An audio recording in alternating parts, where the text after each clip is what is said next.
Welcome to Hoops Junction. I predicted correctly. Golden State Warriors defeated the Oklahoma City Thunder. The score was 96-88, and it was a crazy game of runs. But essentially, the third quarter buried the Oklahoma City Thunder, and they were playing from behind from then on. And the Golden State Warriors, they're like, this season, I think they're like 20-something-0 whenever they have a lead going into the fourth quarter or whatever. So they played a crazy game. I'm going to start with the Thunder. I think the Thunder, they did an incredible job the first half, but part of it was like false gold or fool's gold because the Warriors just weren't shooting very well. So, you're looking at Durant ended with 27. He took way too many shots. He was like 10 for 19. Well, it's not too many shots, but the shots that he did take they weren't what they needed. They were contested shots. And then Westbrook was 7 for 21, which was awful.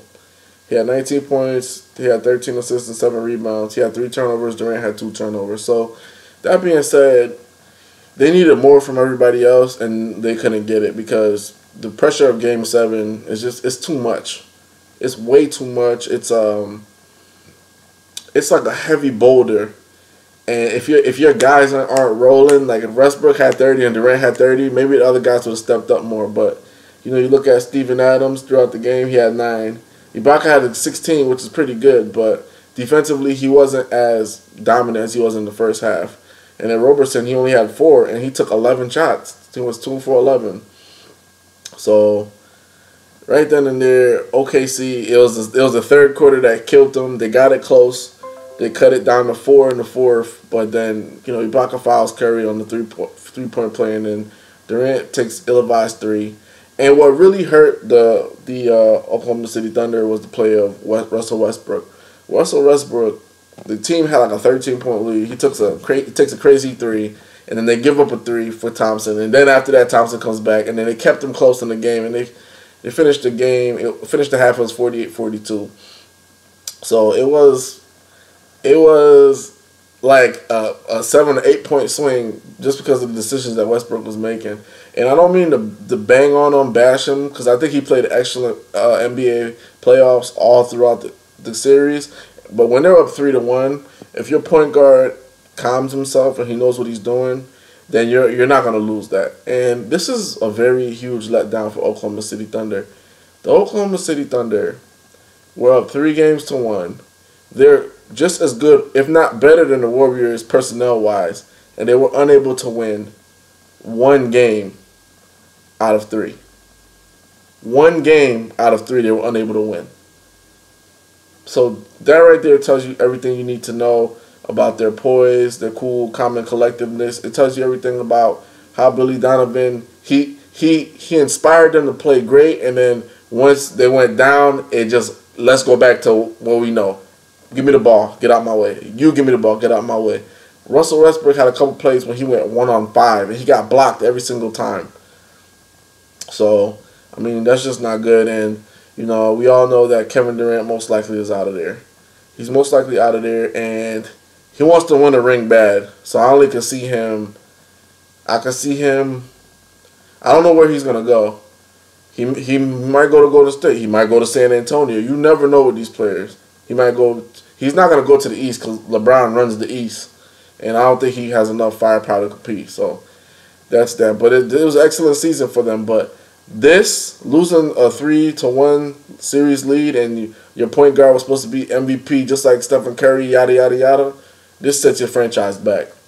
Now we go on to the Warriors. Warriors, man, with the first half, I thought they weren't going to make it. I thought that, like what I said in my previous video, only way for OKC to win is if the Warriors have a huge letdown. And they were getting a huge letdown, but then Klay Thompson, he picked up his game defensively. And Curry, man, what a night for Curry. 36 points, 8 assists, 5 rebounds.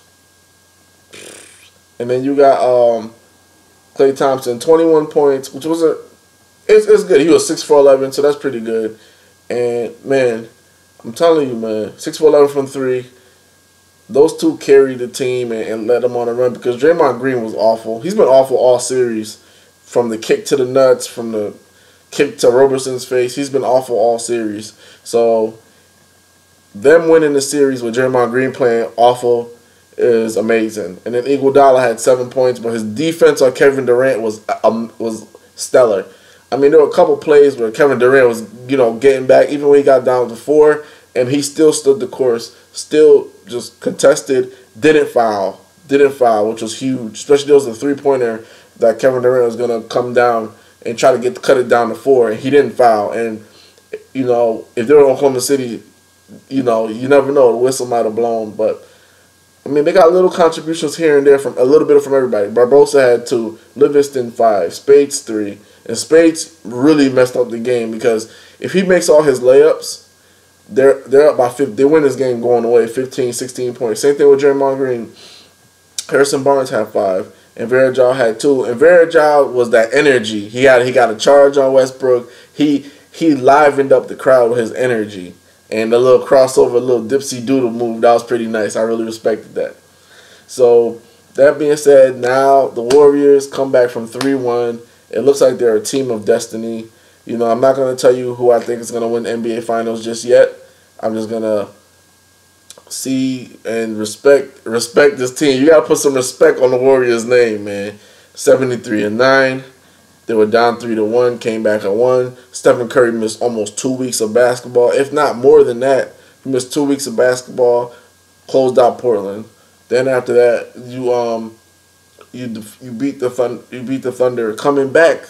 I mean, they become only the 10th team out of 230 some odd teams to come back from a 3-1 deficit. I know the Cavs are really wishing that they would have had played OKC because I felt like that's more of a favorable matchup for them. But I think the way that they're playing, it doesn't matter who they play. They're excited for the challenge. They're happy to be there. They're ready to play. But the Warriors, man, team of destiny, they have a different gear. They can turn up the defense when they want. They can turn up the offense when they want. Only problem with them is they can't turn off the turnovers. Like sometimes they get really loose with the basketball. But other than that, it's just like they always seem to get that right play, always seem to get that right block, always seem to make teams play a little faster than they want to. And that paid off tonight. And like I said, Game 7 is hard to root against the home team. Even when, I told you, I always revert back to this, the Spurs series a couple years ago, 3-4 years ago. Spurs, they were like, all right, we were good enough, we could win it in 7 and on Miami's floor. I think the game went to overtime or something like that, and LeBron went off. And Tim Duncan missed like a little floater that could have cut it down to 2 or 3. So that's just how it is, man. The home team, they always have that. It's always that magic. It's magical. They get that magic. So it's going to be a great series between the Warriors and the Cleveland Cavaliers. Much respect to the Oklahoma City Thunder. But I do think we've seen Durant in his last game in Oklahoma City. And you can't blame the guy. He put in work. They went to the NBA Finals. He's been through 2 coaching changes. I mean, if he wants to stay for this is fine, but they're going to have to give him a deal where he owns them like Dirk Nowitzki. And then when he gets older, he could put the money down. But he's a young guy. Sky's the limit. Same thing with Russell Westbrook. Russell Westbrook might be saying, you know what? I don't like this. I want to go to a team where they already have a point guard. I want to go to a team where, they have people that can do my job better than me or whatever the case may be. Because I think this season, out of all seasons, Westbrook really realized, like, hey, I'm in a great position. We could win a title. We got great players. And he played really well. I mean, he played extremely well. You beat the Spurs. You take 3 out of 4 from the defending champions, and you're right there in the precipice, and you just don't do it. So sometimes that's the story of people's lives, but I don't think this is the last we've seen of either Westbrook or KD, but I mean, this is the last one we're going to see them in this Thunder uniform. This is Vlad from Hoops Junction, man. Like, comment, and subscribe. Let me know who you think is going to win NBA Finals. I'm gonna decipher it. I'm gonna do a breakdown coming very soon. Hoops Junction, where hoops meets hoopla. Peace.